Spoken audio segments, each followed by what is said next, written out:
A day in my life as a working student. Out of shift ko na pala kaya samahan niyo ako sa araw na to.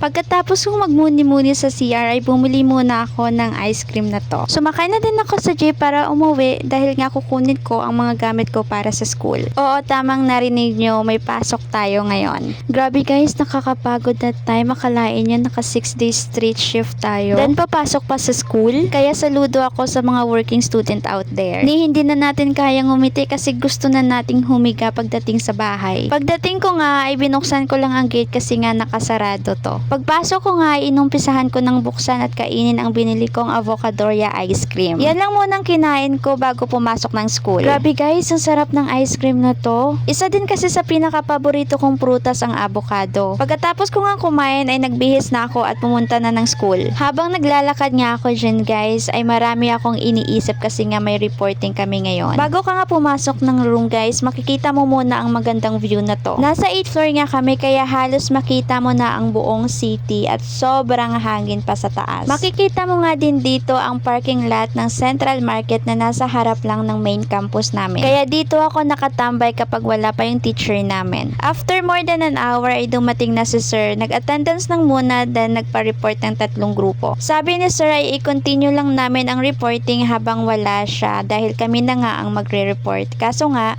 sabi ko sa grupo ko ay wag na lang kasi nga hindi naman nakikinig ang mga kaklase namin. Binigay na lang namin kay sir ang hard copy ng aming presentation at umuwi na kami. Sa sobrang pagod nga ng working student nyo ay hindi na kayang ngumiti. Alam nyo ba kung anong feeling ko that time? Yung feeling na naglalakad ako sa hangin, yung hindi ko maramdaman ang lupa kasi nga sobrang pagod ko na. Kitang-kita nyo naman kung ano nakatamlay ang working student nyo na yan. Minsan nga guys, naiiyak na lang ako kasi nga gusto ko ding magpahinga ng isang buong linggo kaso hindi natin magawa kasi nga kailangan natin ng pera. Pagpasok ko nga ay nakita ko na dumating na din pala ang in-order kong siomai sa ka-teammate ko. Ito na rin ang ginawa kong ulam para sa pananghalian ko. Sobrang gutom ko na nga dyan guys kasi ice cream nga lang yung kinain ko kanina bago pumuntang school. Pagkatapos kong ilagay ang toyo, kalamansi, chili oil, agad ko na itong kinain. Hindi ko na nga naisipang magbihis bago kumain dahil sa sobrang gutom at sobrang pagod. Salamat nga pala sa masarap na ulam at sa banana bread. Pagkatapos ko nga kumain ay magagawa ko na nga ring matulog. Finally, for a long stressful day since 1 AM to 3 PM, makakatulog na din tayo sa wakas. And that's all for today guys. Bye!